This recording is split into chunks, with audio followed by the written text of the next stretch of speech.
Like that. Okay, we're recording. Hi everyone, welcome to the Northern Star Acting Podcast. Hi.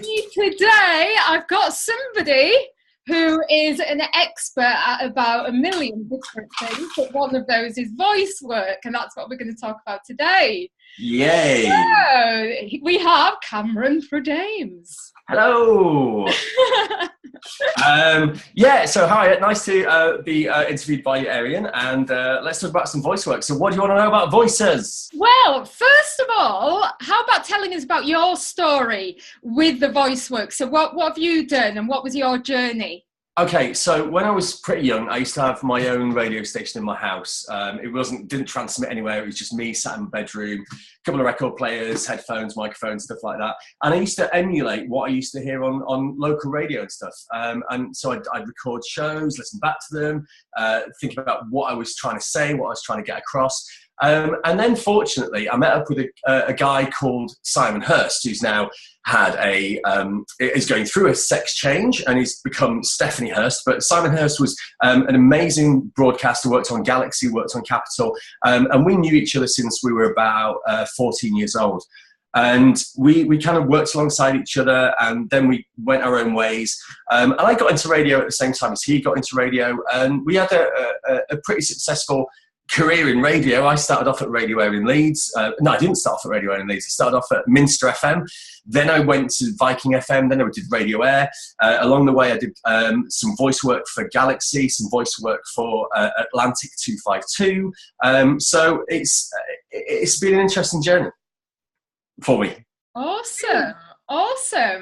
So if somebody else wanted to get into voice work, what steps would you suggest that they follow? Okay, I won't beat around the bush, and I know that acting is extremely difficult to land roles. Voiceover work is even more difficult because it's such a tiny industry, and radio stations nowadays they would rather pay somebody who's working for their for their management department. Hey, can we borrow you for 2 seconds to just throw this voice in on this commercial? And that's not to say that there isn't work out there, but you have to have a good voice reel, and you have to tout for work constantly. You know, it's like acting. Nobody's going to knock on your door and say, "Hey, we think you're fabulous." You've got to go out there. You've got to try and get the work. And the difference between acting work and voice work is that voice work is a tenth of the scale of acting work. There's a lot of work out there, but you just got to know where to look. And where do they look? You have to, think about voice work. What is voice work? Voice work is radio commercials, it's TV documentaries, it's TV commercials, it's online websites. So it might not necessarily be something that's of broadcast quality, but you might want to do work doing voiceovers for a personal website or a business website or something like that. Think about lifts. You know, you go into a lift, door opening. Go to Tesco. Please take your change from them. There are voices all over the place. Okay. And what you find is, I go into Asda, Tesco, Sainsbury's, and it's always the same woman on the machine that gives you the money back. So she's landed that job. You know, she's pretty lucky. Sat nav voices. There's one woman who does all the sat nav voice. Your phone, you know, when you turn on Siri or whatever, it's one person. They landed that big role. So those jobs have gone. They might come around in future. I would start by just approaching local radio stations, approaching anyone who you think needs a voiceover. But don't forget that voiceovers, you have to, when I go shopping, when I go wherever, I'm always listening for people, how they talk and what their voice is like. And I often think, you know, I'd love to start my own agency, starting voiceovers. I was in Singapore recently, and a guy came up to me and I had a T-shirt on. It was like 1975. But he asked me a question about, you know, oh, is that T-shirt when you were born? But he was an American guy. He was an older guy. He had such a soft voice, but it was a deep voice. And I was like, oh my God, why are you not making money? Nobody's spoken to him. Nobody said, would you like to do that? Getting into it it's kind of difficult. You know, you've got to know where to look. But Casting Call Pro and all these websites like that, they have a division which is like Voices Pro. There's a website called Fiverr. Fiverr is for like amateur voiceover people, if you want to start getting into it, you go and get your little voice reel made, which I can do for you. But then you do jobs for like 10 quid. And then you do another job for 10 quid. And then you might do a job for 20 quid. And it builds up from there on in. So you just got to go out there, and it's the same with acting. Put yourself forward. Make sure you've got the right documentation to put yourself forward. Actors with show reels and headshots. And it's similar with voiceovers. You need a voice reel, something that demonstrates that you can do narration, commercial, hard sell, soft sell, storytelling. We haven't even covered audio books yet. If you want to get into that, maybe that's the route you want to take. Mm-hmm. And where can people train for, say, audiobooks or any of these different... Okay, difference in being a voiceover and an actor is there's really nowhere to go and train to be a voiceover artist. Interesting. Nobody offers that. And quite rightly, why should they offer that? We all have a voice, we can all speak. And some of the most interesting voices are just people who are dead natural. Not putting a voice on. And I've done voiceover sessions before where people come to me and they have their voice recorded. They speak to me when they first get here. Then all of a sudden, when they're behind a mic, and I suppose it's the same when you're behind camera, it just changes. And it's like, okay, I've got to be somebody different. And they maybe start talking in an American accent, or they maybe start talking really, really, really fast. You just be natural, be you. You're blessed with. Some people are blessed with looks, and some people are blessed with, skills like sporting skills. Some people are blessed with a really, really good voice. And somebody who was in The Office, the comedy program The Office, is a guy called Ralph Ineson. He used to live 2 minutes away from me. And my family know him quite well. I've got a clip here. You might not be able to hear it. In fact, I don't have a clip anymore. But he's got such a deep voice. Yeah. But it's a Yorkshire voice, And from The Office, he went on to do lots of voice work for Discovery Channel, lots of commercials. I don't know if you know the name. Look him up, Ralph Ineson. And he's nothing special, but he's got a super duper voice, super duper rich voice, which a lot of people find appealing. Excellent. So what is a voice reel? A voice reel is similar to a show reel for an actor, but there's no pictures. And it's just you behind a microphone, and it's you demonstrating what your voice can do. Okay, I'm not talking... Sorry, go on. So in a voice reel session that you offer, can you just talk us through the process? So what would happen when somebody comes to you for a voice? Okay, you come to me, you have a quick cup of coffee, and then I'll talk you through what you need to do. And going back to what I said before, don't try and be anybody that you're not, And I say this about accents. I prefer people not to do accents. I prefer people just to be themselves, If they're going to go for somebody from Liverpool, they'll probably choose somebody who's actually from Liverpool, not somebody putting on a fake Liverpool accent or a fake American accent. So just be you. Sometimes it's okay to just go a little bit deeper than you are, or sometimes it's okay to go a little bit faster than you are, or softer than you are. But a voice session literally is you stood behind a microphone, and for people who don't have any a voice reel as such to start with, we can make you a 2 minute, 2.5 minute voice reel, which comprises of commercials, documentary narration, a little bit of audio book stuff. We can fake up, I don't know if you listen to Radio 4 during the day, there's radio dramas, so we can fake up some radio dramas for you, just something, and it's the same as a show reel that's being filmed for you, something that just makes you have something that you can present to somebody. When somebody says, hey, okay, you say you do voiceover work, can I have a listen to you? It's no good if you don't have anything to give them and just say, well, I don't really have anything, so...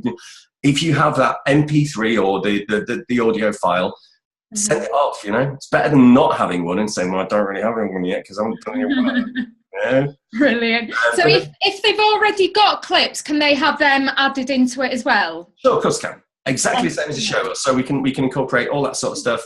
If you've got in any format, whether it is a commercial that you've done, whether it's a bit of narration that you've done, we can slot that into your show reel that we can make you on the day. It's not a problem. It's not a problem at all. Excellent, excellent.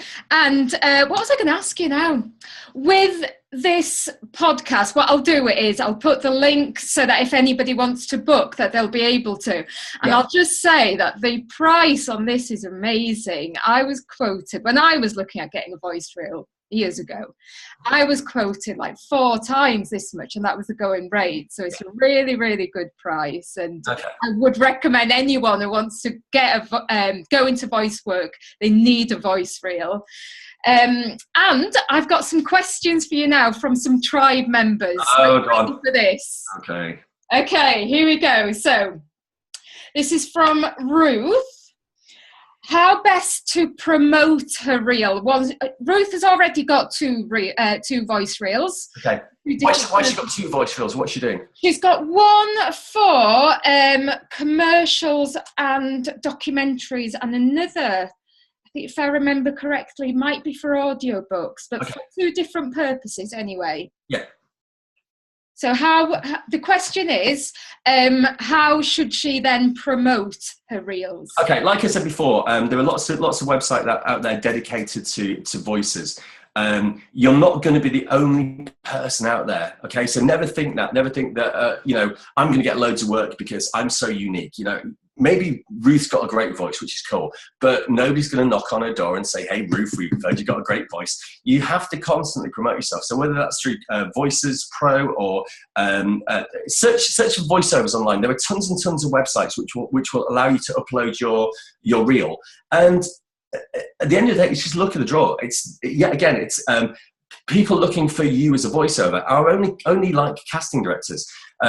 We did the Northern Star Acting Awards in 2015, and I just simply went on Fiverr and I searched for a couple of voiceovers and narrowed it down to about 5. I gave you that shortlist, and then we booked one guy, and it was through searching. So if you're on there and somebody wants somebody of your voice caliber, you might be in a shortlist of 10, down to 5, down to 3. Maybe you don't get the job, maybe you do get the job, but you're not going to get the job unless you are out there and people can see you. And there's nothing wrong with posting your voiceover on a million different sites.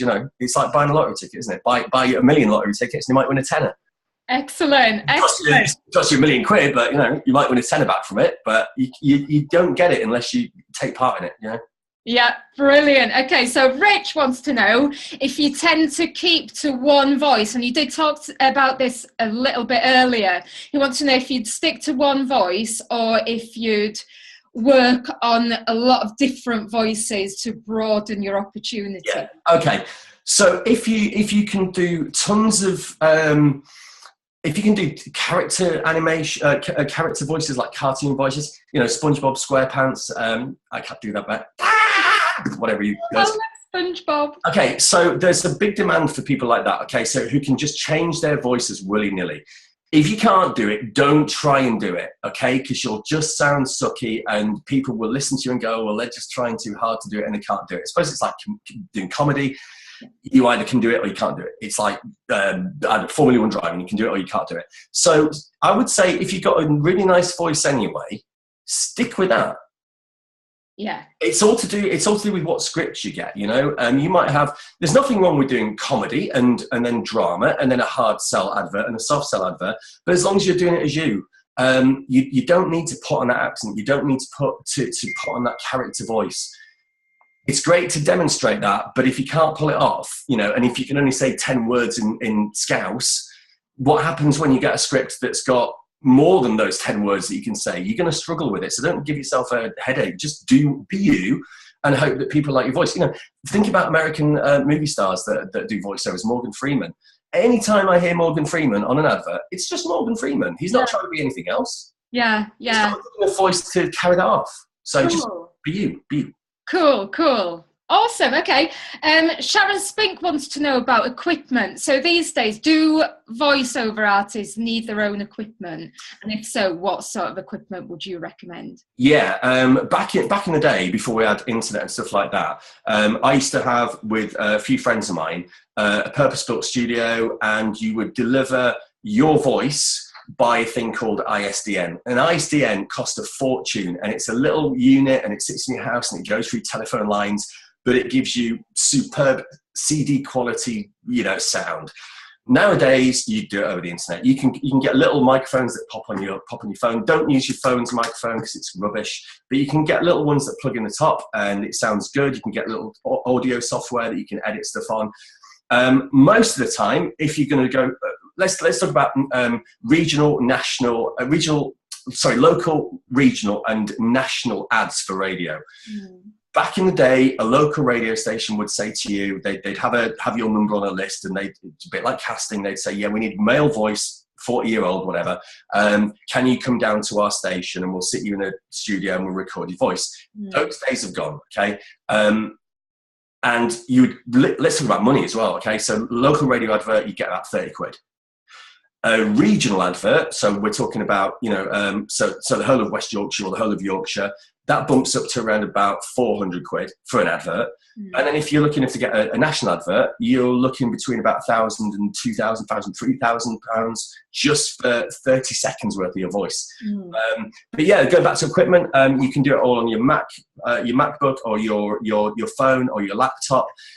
All you need to get started is a little bit of software to record your voice, which sits on your computer. Most people will just want your voice. They don't need editing. They can edit it in their studio, whatever. And then it's simply just having a decent mic and a decent amplifier to plug your mic into so you plug your microphone into your amplifier, and then you amplify it into your computer. It's that simple. I remember when I first started doing voiceovers as well, a lot of people used to say to me, you need a room that's all, padded so you don't get reverb and this stuff. In the very first days of doing it, the simplest way I could think of doing it was just get a sheet in your bedroom, duvet, and just whack this duvet over you, and it just deadens the sound. Oh, right.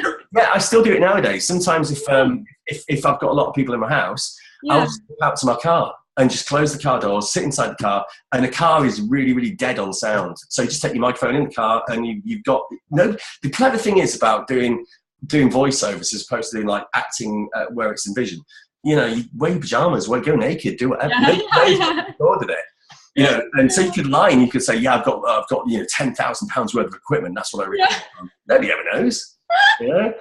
So you could just be sitting in your car under a duvet. Well, you'd have to sit in the car with a duvet. You can either do the duvet or the car, not doing both. Oh, not both. Well, let's go crazy. I don't think it's ever been done before. But yeah, I mean, equipment should cost you no more than like 200 or 300 quid. Cool. And you'll make that money back. I mean, if you are like Ruth was saying earlier on, how do I promote myself? Upload it everywhere. Shove it on Facebook. Just find. I keep saying about websites that are solely to do with audio.